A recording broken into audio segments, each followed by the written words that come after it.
Jake Morrison opened his eyes to a world of pain. His head throbbed with each heartbeat and his left arm hung at an odd angle. The smell of burning metal and scorched earth filled his lungs. He coughed hard and tasted blood. Around him lay the twisted wreckage of the colony ship Phoenix. Smoke rose from 100 different fires scattered across the crash site. He pulled himself free from his seat and stumbled through the broken hull. Every step sent waves of agony through his ribs.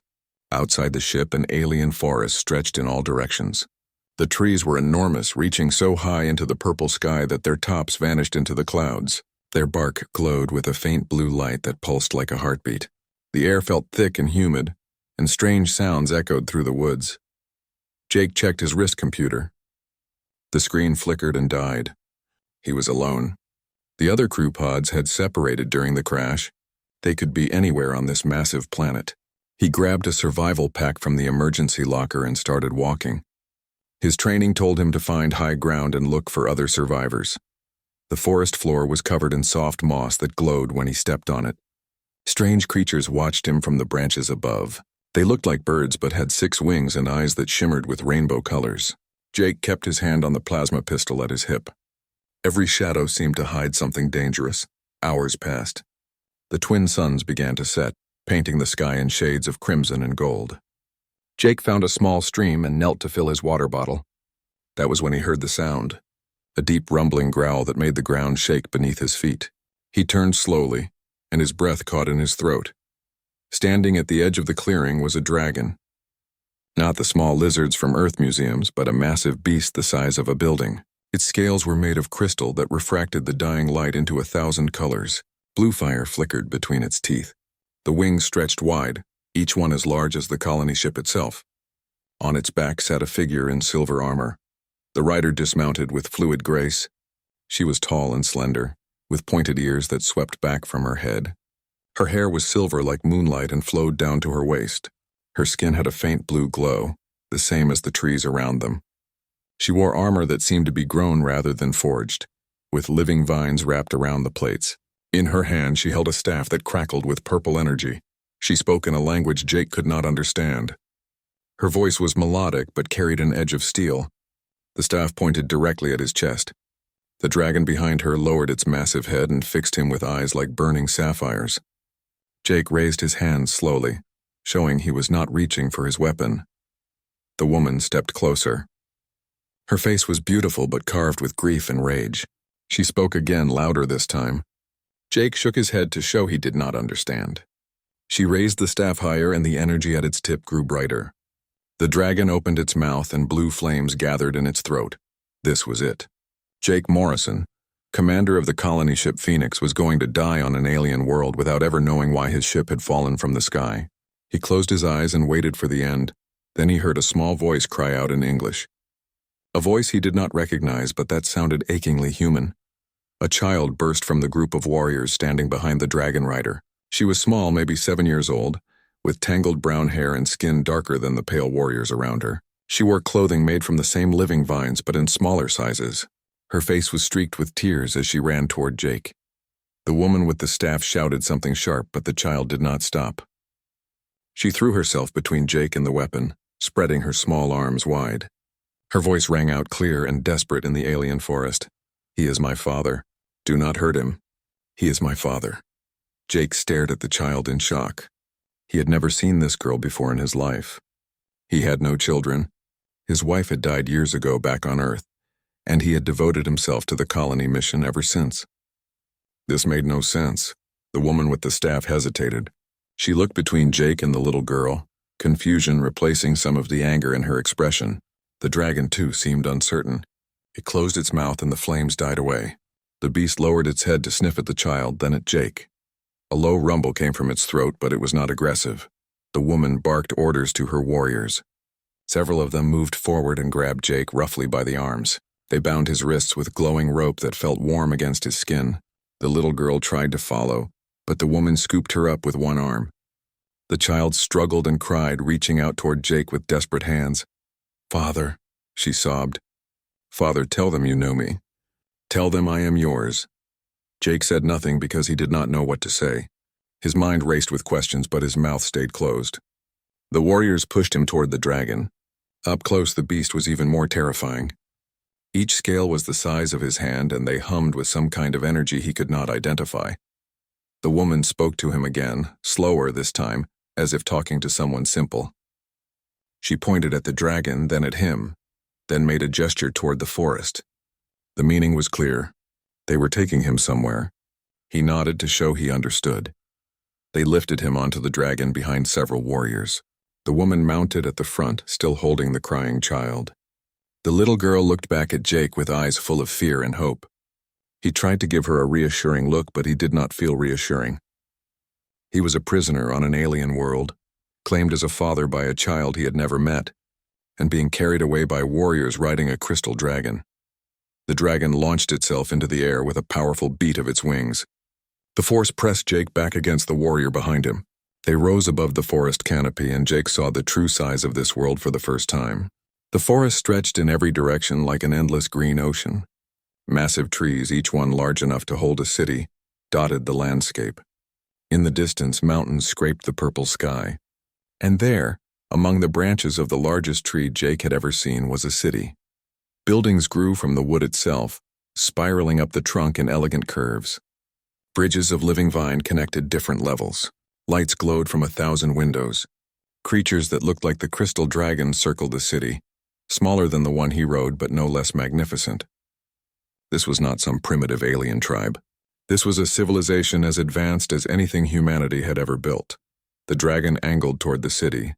As they drew closer, Jake saw people lining the bridges and platforms. All of them had the same pointed ears and glowing skin as the woman. All of them watched his approach with expressions ranging from curiosity to outright hatred. Some shouted things that sounded like curses. Others simply stared with cold, dead eyes. They landed on a large platform near the top of the tree. More warriors waited there, along with several figures in flowing robes marked with strange symbols. These must be leaders or priests, Jake guessed. The woman dismounted and handed the still crying child to another warrior. She turned to Jake and spoke a single word, low and full of venom. He did not understand the word, but he understood the tone. Murderer. The warriors dragged him from the dragon and forced him to his knees. The robed figures surrounded him, chanting in their musical language.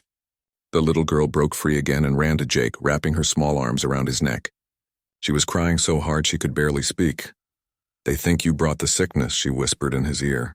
"They think all humans are killers. But I know you are good. I saw you in my dreams.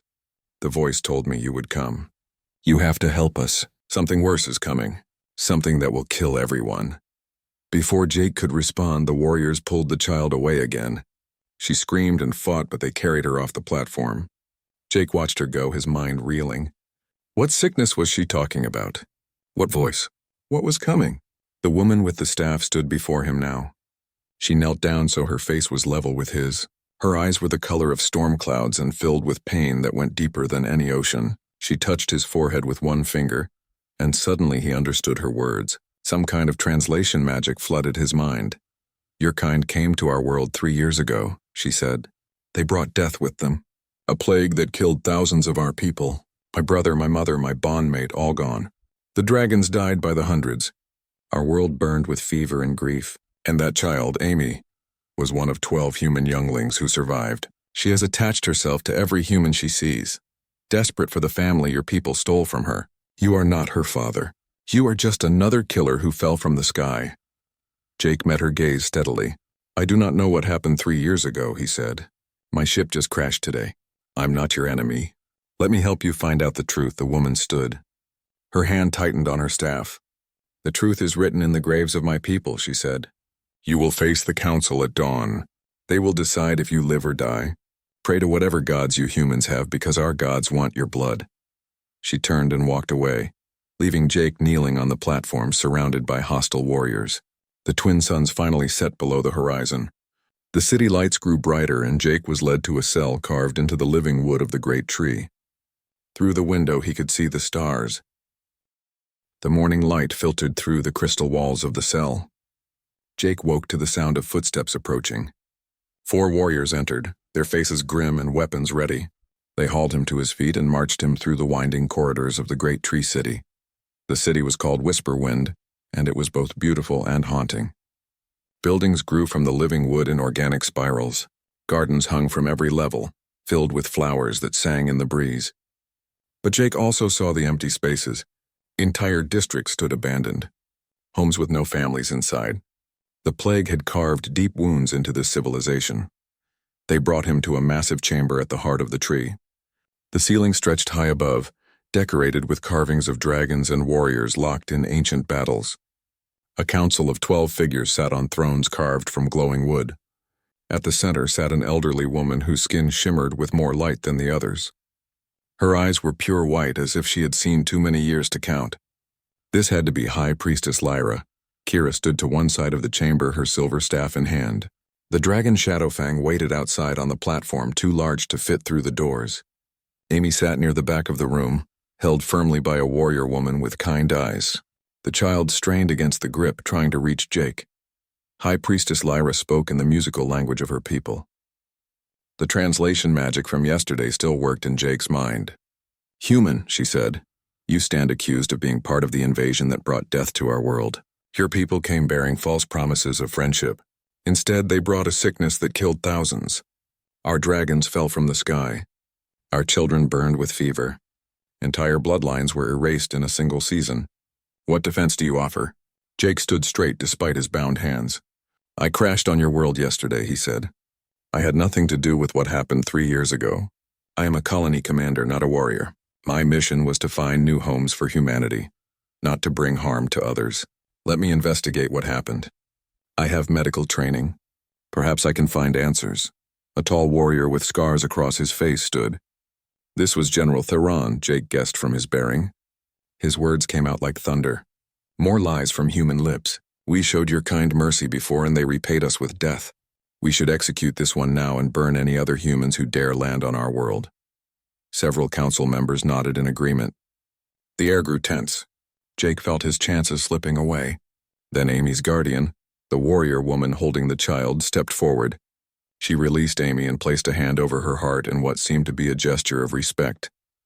"High Priestess," she said, "I am Mira, keeper of the human younglings who survived. I speak now not for this man but for the child Amy. She has been having visions for many moons now, dreams sent by the ancient consciousness of our world. In these visions, she sees a great darkness coming from the stars, ships filled with creatures that devour all life. She sees our cities burning and our people consumed. And in every vision, she sees a human man who falls from the sky. This man is the key to our survival," the council members murmured among themselves. General Theron scoffed. "The child is damaged by trauma," he said. "She clings to any human because she lost her birth family. These are not visions, they are the desperate fantasies of a broken mind." Mira's eyes flashed with anger. "Amy is not broken," she said. "The planet speaks to her.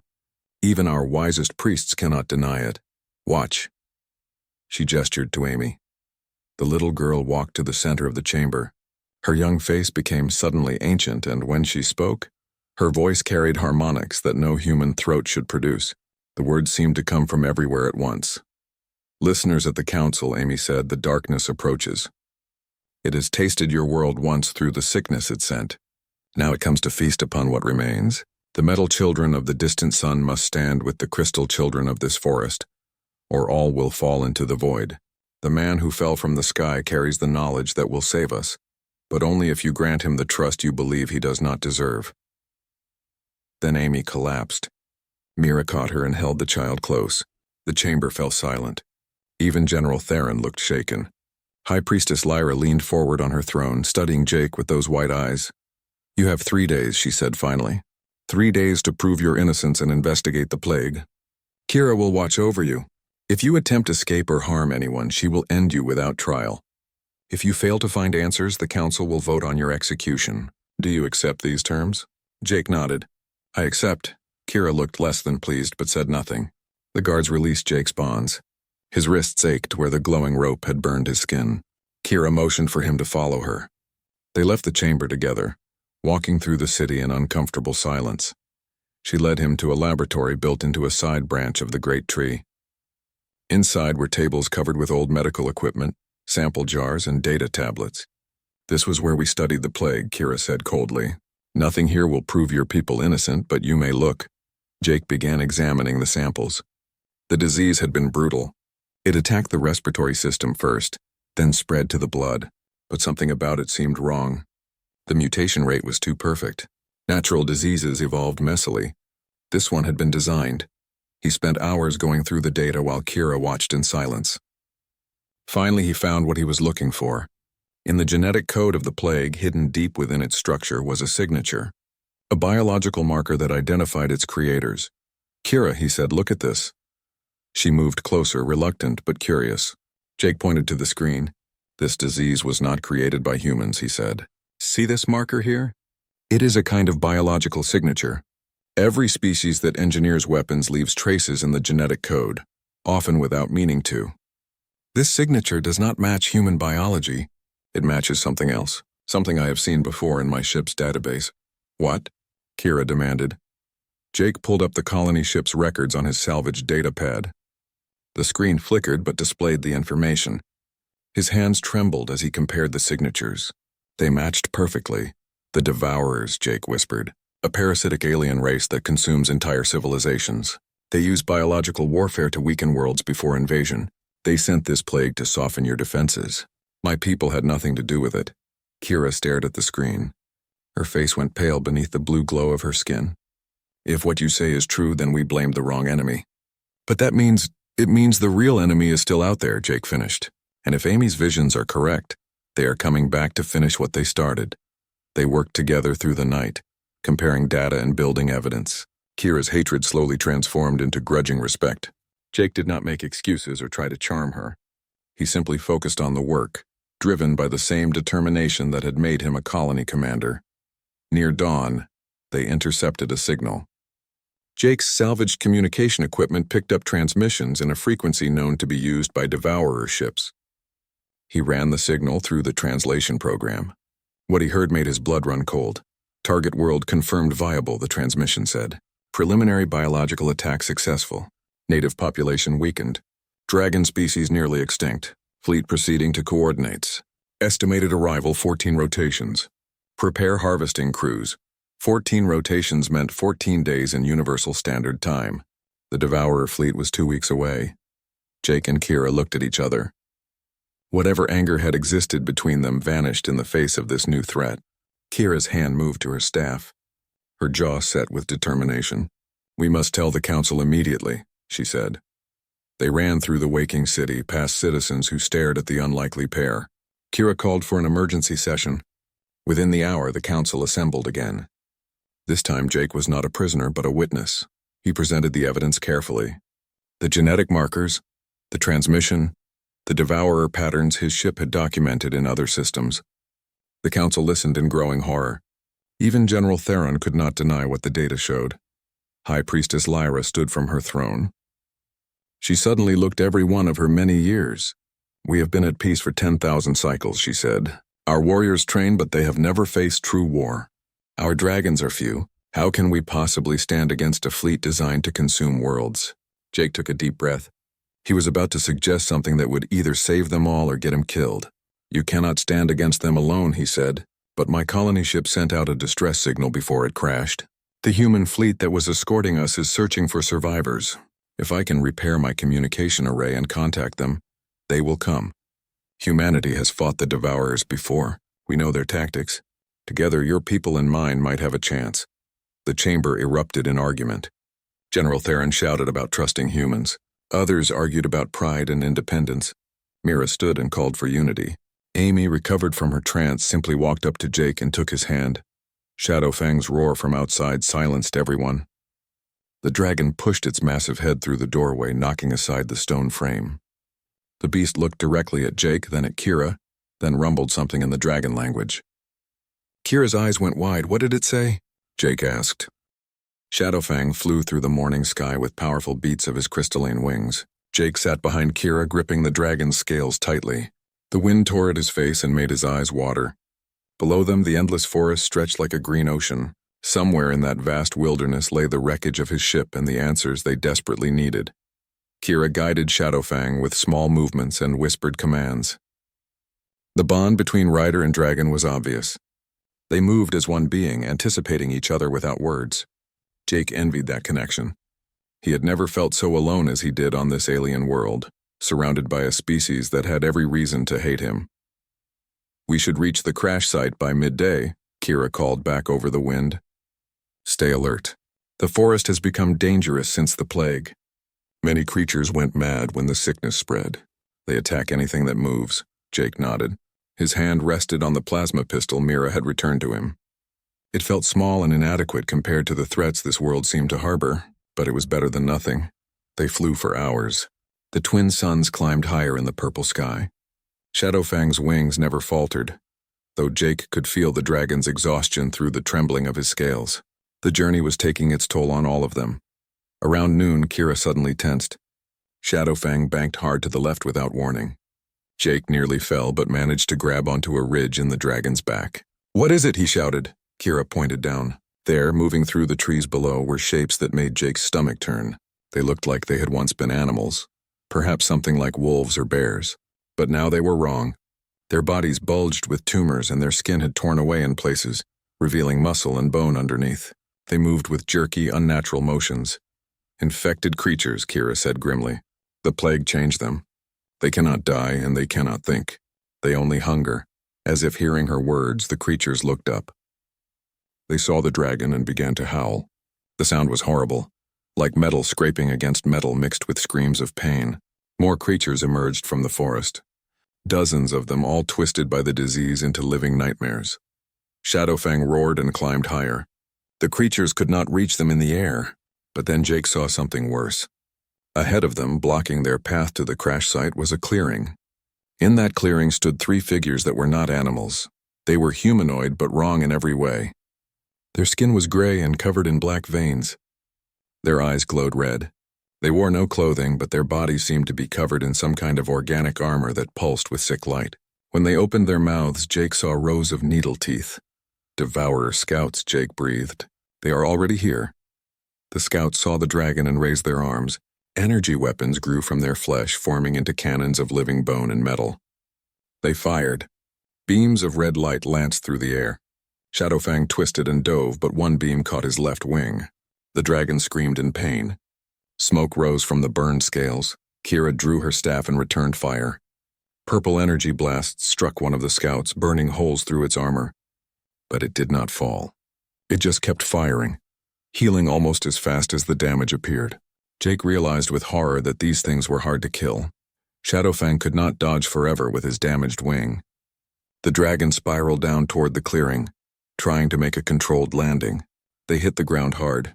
Jake was thrown clear and rolled through the dirt. His injured ribs screamed in protest. He forced himself to his feet and pulled his plasma pistol. Kira was already moving. She jumped from Shadowfang's back and charged the nearest scout. Her staff whirled in complex patterns, blocking energy blasts and striking back. She moved like water, beautiful and deadly. But there were 3 scouts and only one of her. The second scout turned its weapons toward Shadowfang. The dragon was too hurt to dodge. Jake saw what was about to happen and his body moved before his mind could think. He ran forward, firing his pistol. The plasma bolts were weaker than Kira's magic, but they got the scout's attention. The creature turned toward Jake, its red eyes fixed on him with alien intelligence. It fired. Jake dove behind a fallen log. The energy beam vaporized the wood where he had been standing. Heat washed over him. He rolled and fired again, aiming for the thing's head. His shot connected. The scout's skull exploded in a spray of black blood, but even that did not kill it immediately. The creature staggered, firing wildly. One shot hit a tree, which exploded into flames. Another shot went straight up into the sky. Jake kept firing. He aimed for the joints, the chest, anywhere that might be vital. Slowly, finally, the scout fell. Its body began to dissolve into black sludge that hissed and smoked. Kira finished her opponent at almost the same moment. She drove her staff through its chest and channeled all her magic into it at once. The scout burst into purple flames and crumbled to ash. But the third scout was still active, and it had turned its weapons on the wounded Shadowfang. "No!" Kira screamed. She ran toward her bonded dragon, but she was too far away. The scout fired. Multiple beams converged on Shadowfang's chest. Jake acted without thinking. He grabbed a piece of wreckage from the ground, some metal spar from the nearby ship, and threw it with all his strength. His aim was true. The metal struck the scout's arm just as it fired. The beams went wide, missing Shadowfang by inches. The scout turned its attention to Jake. It charged at him with impossible speed. Jake fired his pistol, but the weapon was empty. He had no time to reload. The creature raised its arm to strike. Jake could see his death in those glowing red eyes. Then Shadowfang's tail swept across the clearing like a battering ram. It caught the scout mid-charge and sent it flying. The creature hit a tree with a crunch that echoed through the forest. It tried to rise, but Shadowfang was already on it. The dragon's jaws closed around the scout's body. Blue crystalline fire erupted from Shadowfang's throat. When the flames died, nothing remained but smoking ash. Jake collapsed to his knees, breathing hard. His whole body shook with adrenaline. Kira ran to Shadowfang and placed her hands on the dragon's wounded wing. Tears streamed down her face as she examined the damage. The burns were deep and the crystalline structure of the wing was cracked. "You saved him," she said to Jake without looking up. "You saved my bonded one. I was wrong about you. A killer would have run. You stood and fought beside us." Jake pulled himself to his feet. "We need to hurry," he said. "If there are scouts here, the main force might not be far behind." "Where is my ship?" Kira pointed through the trees. "Just beyond this clearing." Come, they helped each other through the forest. Shadowfang limped behind them, his wounded wing dragging on the ground. The dragon would not be able to fly again until the wing healed, and that could take days. The colony ship Phoenix lay broken across a wide swath of destroyed forest. The main hull was split open like an egg. Debris was scattered everywhere, but the communication section looked mostly intact. Jake ran toward it, hope rising in his chest. Inside the broken ship, emergency lights still flickered. Jake made his way to the communication station and began checking the systems. Most were dead, but the emergency backup power was still running. He connected his datapad and started diagnostics. Kira watched over his shoulder. "Can you fix it?" she asked. Jake did not answer immediately. He was too focused on the readouts. Then he saw something that made him stop. There in the system logs was an automated message. The ship's artificial intelligence had survived the crash in backup mode. "Luna," Jake called out. "Are you there?" A holographic face flickered to life above the console. It was a woman's face rendered in blue light. Her voice was warm but tinged with sadness. "Commander Morrison," she said, "I am relieved to see you survived. I have been attempting repairs, but my systems are limited in this state. Luna, can you send a message to the fleet?" The AI's face flickered. "I already did, Commander. An automated distress beacon was activated the moment we entered atmosphere. The 3rd Expeditionary Force received it. They are currently 3 weeks away at maximum speed." 3 weeks, Jake repeated. "That is too long. The Devourer Vanguard will be here in 5 days. Luna's expression grew troubled. "Then I have more bad news, Commander. I have been monitoring transmissions in this system. The Devourer Vanguard you detected is not the main force. It is a scout fleet, but it is still substantial. Approximately 40 ships carrying an estimated 50,000 parasite warriors." The blood drained from Jake's face. 50,000 against a weakened city and a few dozen dragons. It was impossible. Even with his help, even with human tactics, they could not win. Kira seemed to sense his despair. "What do we do?" she asked quietly. Jake stared at the ship, at Luna's holographic face, at the broken equipment around them. His mind raced through possibilities, all of them bad. Then he looked at Kira. At this warrior who had hated him yesterday and trusted him today.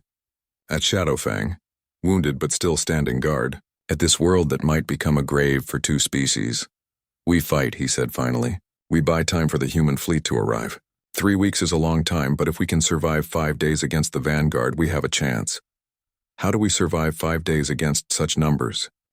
4 days passed in a blur of desperate preparation. Jake worked alongside the Silveri warriors, teaching them tactics from Earth's bloodiest wars. He showed them how to set traps, how to create choke points, how to turn the forest itself into a weapon. The young humans from the first crash, now grown into adults, remembered fragments of military training from their lost parents. They became squad leaders, bridging the gap between human strategy and silvery magic. Kira drilled the dragon riders relentlessly. There were only 47 dragons left in all of Whisperwind. Each one was precious beyond measure. They practiced attack formations and retreat patterns until the movements became instinct. Shadowfang's wing had healed enough for short flights, though he still favored it when landing. Mira organized the civilians, creating evacuation routes deep into the tree city. The youngest and oldest would hide in the heart of the great tree if the outer defenses fell. Amy remained in her strange sleep, occasionally whispering warnings that no one fully understood. Jake visited her each evening, sitting by her bedside and talking to her even though she could not respond. On the morning of the fourth day, the sky changed. A dark shadow appeared on the horizon, growing larger by the minute. The Devourer vanguard had arrived. The ships were nightmares made real. Massive biovessels that looked like they had been grown, rather than built. Their hulls pulsed with sick organic light. Tentacles hundreds of meters long hung from their undersides, writhing like serpents. As Jake watched through his salvaged scope, he saw drop pods launching from the ships. Thousands of them, falling toward the forest like deadly rain. The alarm bells rang throughout Whisperwind. Warriors took their positions. Dragons launched into the air, their crystal scales catching the light. Jake stood on the main platform with Kira beside him. His plasma rifle was charged and ready. Around them, Sylvari archers drew their bows while human sharpshooters checked their weapons one final time. "Here they come," Kira said quietly. The drop pods hit the forest floor with thunderous impacts. The pods cracked open and Devourer warriors poured out. They were even more horrible than the scouts Jake had fought. Some walked on 2 legs, others on 4 or 6. All of them were covered in organic armor and carried weapons grown from their own flesh. They howled as they charged toward Whisperwind, a tide of teeth and claws and alien hunger. "Fire!" Jake shouted. The first volley tore into the Devourer ranks. Plasma bolts and energy arrows found their marks. Enemies fell by the dozens. But there were so many more behind them. The horde kept coming, trampling their own dead in their rush to reach the city. The dragons swept down from above, breathing crystalline fire. The flames were devastating, turning entire groups of Devourers to ash. But enemy anti-air weapons fired back. Beam weapons that punched through dragon scales. Jake watched in horror as one dragon was hit. The rider fell screaming from the sky while the dragon crashed into the forest below. The battle became chaos. Devourers reached the base of the great tree and began climbing. The Sylvari had prepared for this. They cut ropes and dropped sections of bridge, sending enemies plummeting to their deaths. Explosive traps detonated, clearing entire platforms. But the enemy adapted quickly. They began using their bodies to form living ladders, climbing over each other to reach higher levels. Jake fought alongside a squad of mixed human and Sylvari warriors. They held a critical bridge, cutting down anything that tried to cross. His rifle grew hot from constant firing. Beside him, a young human man named Peter fought with a blade made of living vine. On his other side, a Sylvari warrior named Torin fired arrows that exploded on impact. "They are too many," Torin shouted over the noise of battle. "We cannot hold forever." "We do not need forever," Jake shouted back. "We just need to hold until the human fleet arrives. 3 more weeks. But even as he said it, Jake knew they might not last 3 more hours at this rate. The Devourer numbers seemed endless. For every 10 they killed, 20 more took their place. The dragon riders were being overwhelmed in the sky. More of the crystal beasts fell with each passing minute. Then everything got worse. The largest Devourer ship, the command vessel, began to glow. Energy gathered at its center, building to a blinding intensity. When it released, a beam of pale green light shot down from the ship and struck the forest. Where the beam touched, the air itself began to crystallize. The effect spread outward in waves, turning atmosphere into solid matter. The dragons screamed. Their crystalline bodies made them especially vulnerable to whatever this weapon was doing. One by one, they fell from the sky. Not shot down by weapons, but simply paralyzed mid-flight as the crystallization spread through their bodies. They crashed into the forest or onto the city platforms, alive but unable to move. Shadowfang fought to stay airborne, but Jake could see the dragon struggling. Crystalline growth spread across his wings.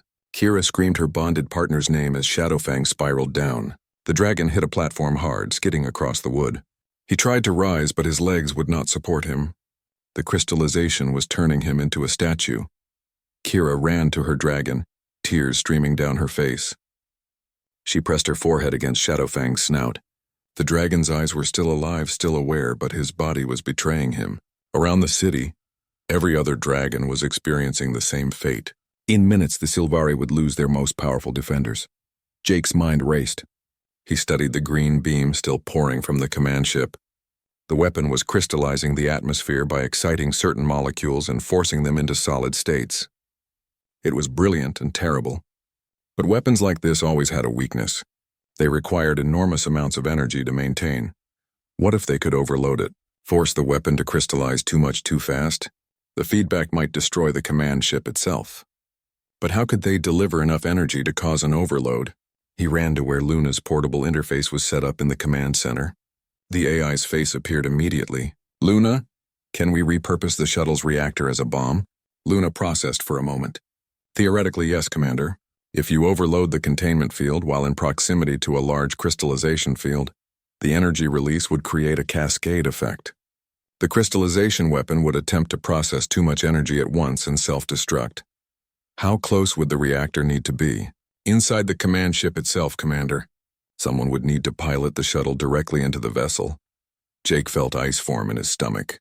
It was a suicide mission. Whoever flew that shuttle would not be coming back. He opened his mouth to volunteer, but Kira grabbed his arm. "No," she said. "You are the only one who can coordinate both our peoples. I will go. Shadowfang cannot fly anymore anyway. Let me do this for him." "For all of them." Jake shook his head. "You are their best warrior. They need you more than they need me. I'm just a colony commander who got lucky. I should be the one." They argued while the battle raged around them. Warriors fought and died. The crystallization spread further. More dragons fell motionless. The Devourer horde climbed higher into the city. They were running out of time. Then a small voice interrupted them. "Neither of you is going." Amy stood behind them. She had woken from her trance. Her eyes glowed with the same blue light as the great trees. When she spoke, her voice carried that strange harmonic quality that meant the planet itself was speaking through her. "The voice told me what must happen," Amy said calmly. "The sacrifice was always meant to be mine. I am the bridge between your world and the consciousness that dwells here. I am the only one who can guide the shuttle true. The only one the planet can protect long enough to reach the target." "No," Jake said. His voice broke. "You are just a child. We will find another way." "There is no other way," Amy said. She walked to Jake and hugged him. "I am sorry I lied about you being my father. I just wanted so badly to have family again, but you gave me something better. You showed me what it means to be brave. You stood with people who hated you because it was right. Now I have to do the same." Tears ran down Jake's face. He knelt and held the little girl close. "You are the bravest person I have ever met," he whispered. "I would have been honored to be your father." Amy pulled back and smiled. "You are my father in all the ways that matter," she said, "and I'm going to make you proud." Before anyone could stop her, Amy ran. She moved with speed no 7-year-old should possess. The planet was guiding her, protecting her. She reached Jake's salvaged shuttle where it sat on a landing platform. Warriors tried to grab her, but she was too fast. Kira screamed. Jake ran after her, but he was too far away. Amy climbed into the shuttle and sealed the hatch. Through the window, Jake could see her hands moving over controls she should not know how to use. But the planet was teaching her, guiding every movement. The shuttle's engines roared to life. It lifted off the platform and shot toward the sky. Toward the massive command ship and its crystallization weapon. Jake and Kira watched helplessly as the small craft climbed higher and higher. Amy's voice came over the communication channel one last time. "Tell my father I love him," she said. "Tell him I am brave like he taught me to be. Tell everyone that sometimes the smallest light can push back the greatest darkness." The shuttle accelerated. It dodged beam weapons and tentacles. It weaved through enemy fire. The battle ended as the sun set on the 5th day. The Devourer warriors who survived fled into the forest, hunted down by Sylvari rangers and human soldiers working together. The bioships lay scattered across the landscape like the corpses of ancient beasts. Smoke rose from a dozen fires, but Whisperwind still stood, damaged but unbroken. Jake sat on the edge of a platform, staring at the sky where Amy had disappeared in a flash of light. He had not moved for hours. Warriors passed by, some offering words of comfort that he barely heard. His mind kept replaying that final moment when the little girl smiled at him through the shuttle window. A child he had known for less than a week had called him father and died saving everyone he cared about. Kira found him as darkness fell. She sat beside him in silence. Her armor was scorched and dented, blood stained her silver hair, though none of it was hers. Shadowfang limped over and settled behind them, his massive form providing shelter from the cold wind. "She saved us all," Kira said finally. "Without her, we would have fallen. The dragons would be frozen. The city would be ashes." Jake nodded but said nothing. Words felt inadequate. "How do you thank a ghost?" How do you honor a sacrifice so complete that nothing remained? Mira approached carrying something wrapped in cloth. She knelt before Jake and unwrapped it. Inside was a small wooden toy, carved in the shape of a dragon. Amy made this, Mira said quietly. She was always carving things with that old knife we gave her. She said she was making it for someone special. I think she meant it for you. Jake took the toy with trembling hands. It was rough and imperfect, made by a child who had done her best. The dragon's wings were slightly crooked and the tail was too long. But it was beautiful because Amy had made it with love. He closed his fist around it and finally let himself weep. The next morning, scouts reported something strange. Where the shuttle had fallen in the forest, a tree was growing. Not slowly over years, but rapidly, visibly, climbing toward the sky with each passing hour. By noon, it was as tall as the great tree of Whisperwind. By evening, it towered over everything else in the forest. Jake and Kira flew to see it on Shadowfang, who had recovered enough for short flights. What they found took their breath away. The tree was massive, with bark that shimmered with crystalline patterns like dragon scales. Its leaves glowed with soft blue light, and at its base, where the roots spread across the ground, flowers bloomed in every color imaginable. But the most amazing thing was the effect it had on the land around it. The scarred earth from the battle healed before their eyes. Burned grass turned green again. Dead trees sprouted new leaves. Even the poisoned soil from the old plague seemed to cleanse itself near the roots. It is the planet, Kira whispered in awe. Amy was its avatar, its voice in mortal form. Now that she has returned to it, the consciousness is healing the damage. Shadowfang approached the tree and gently touched it with his snout.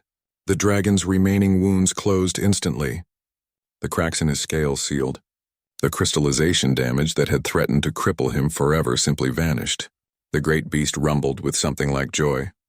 Word spread quickly. Dragons from across the forest came to the tree. One by one they were healed. Some had been injured in the battle. Others still carried scars from the plague years. All of them left the tree whole and strong. The dragon population, so close to extinction, was being saved. High Priestess Lyra declared the tree sacred. They named it the Daughter Tree, in honor of Amy, who had become a daughter to two worlds. The Silvery built a shrine around its base. Human survivors carved Amy's name into a stone marker. Within days, it became a place of pilgrimage for both species. 3 weeks after the battle, sensors picked up new signals in orbit. Jake's heart leaped with hope and fear. The third expeditionary force had finally arrived. 50 human warships dropped out of faster-than-light travel and took position around the planet. Combat shuttles launched, carrying armed soldiers ready for battle. Jake contacted them immediately using repaired communication equipment. "This is Commander Jake Morrison of the colony ship Phoenix," he broadcast. "The Devourer threat has been neutralized. Repeat, threat neutralized. We request peaceful landing and diplomatic contact." There was a long pause. Then a woman's voice responded. "Commander Morrison, this is Commander Lisa Hayes of the Third Fleet. Your distress beacon has had us searching for months. We are relieved beyond measure to hear your voice. Request permission to land a diplomatic team." "Permission granted," Jake said. "But I should warn you. Things have changed down here. We are not alone." The landing went smoothly. Commander Hayes was a tall woman with gray hair and sharp eyes. She brought a full diplomatic team, including scientists, doctors, and cultural experts. When they saw Whisperwind and met the Silvery for the first time, the humans were stunned into silence. General Theron and High Priestess Lyra met with Commander Hayes in a great hall hastily prepared for the occasion. Jake and Kira stood together as translators and advocates for the Alliance. Both sides were wary at first. The humans had fought the Devourers for years and had learned to be cautious of alien civilizations. The Silvery had suffered terribly and were not quick to trust. But Jake told them Amy's story. He told them how a little human girl had become the bridge between two species, how she had sacrificed everything so that both peoples could survive, how her love had been stronger than fear or hate. When he finished, there was not a dry eye in the room. Commander Hayes stood and placed her hand over her heart in a Silvery gesture of respect that Kira had taught her. "On behalf of humanity," she said, "I apologize for the pain the plague caused. We did not send it, but human ships brought you into contact with an enemy you did not know existed. For that, we share responsibility." High Priestess Lyra rose from her throne. She walked slowly to Commander Hayes. For a long moment, the two leaders simply studied each other. Then Lyra embraced the human commander. "We were wrong to blame your kind," she said. "The true enemy used our grief as a weapon against both our peoples. Let us not give them that victory again." The alliance was formalized over the following weeks. Human engineers helped rebuild Whisperwind and establish new defenses. Sylvari healers shared their knowledge with human doctors. Dragon riders began training human pilots. In return, humans taught advanced technology and military tactics. The two species began to truly integrate. Jake was named the first human ambassador to the Sylvari Empire. Kira took a seat on the High Council as the voice of unity. They worked together daily, planning the future of their combined civilizations. Somewhere along the way, mutual respect became friendship. Friendship became something deeper. One evening, 6 months after the battle, they stood together beneath the daughter tree. The flowers glowed softly in the twilight. Small lights danced among the branches, spirits of the planet consciousness forever playful like the child who had hosted them. "Do you think she knew?" Kira asked quietly. "That her sacrifice would bring all of this? The alliance, the healing, the hope?" Jake touched the carved dragon toy he now wore on a cord around his neck. "I think she knew something better had to come from such loss," he said. "She believed in the goodness that could exist between different peoples. She proved that family is not about blood or species. It is about who stands with you when darkness falls." Shadowfang lay near the tree, his scales fully healed and gleaming. A young Sylvari child sat between his front legs reading from a human book. Nearby, a human teenager practiced archery with a Sylvari instructor. Children of both species played together without seeing the differences their parents had once fought over. Kira leaned against Jake. Her hand found his. "I wish he could see this," she said. "See what her courage built." A breeze stirred the leaves of the daughter tree. For a moment, Jake swore he heard a child's laughter carried on the wind. Small lights swirled around them in a pattern that felt almost like a hug. "I think she does see it," Jake said softly. "I think she is still here. In every flower that blooms, in every dragon that heals, in every moment of peace between our peoples. She became part of this world. That means she is never truly gone." They stayed beneath the tree as the stars emerged. Above them, human and Sylvari ships patrolled together, watching for threats. The Devourers were still out there in the galaxy, still hungry, still dangerous. But now two species stood united against them. What had begun with fear and death had transformed into something neither could have built alone. Jake thought about the day his ship crashed. How terrified he had been, how certain he was going to die on this alien world. He had been ready to sacrifice himself then. But Amy had saved him, claimed him as family, and given him a purpose greater than his own survival. She had taught him that love could bridge any divide. That courage was not about being fearless, but about doing what was right even when you were terrified. The memorial stone near the tree caught the starlight. The inscription read, "Amy Morrison, daughter of two worlds, savior of all." She taught us that family is not found in blood, but in the courage to stand together when darkness falls. More families arrived at the tree, both human and Sylvari. They came to remember, to heal, to hope. The tree welcomed them all without judgment. Its roots spread deeper each day, connecting the forest,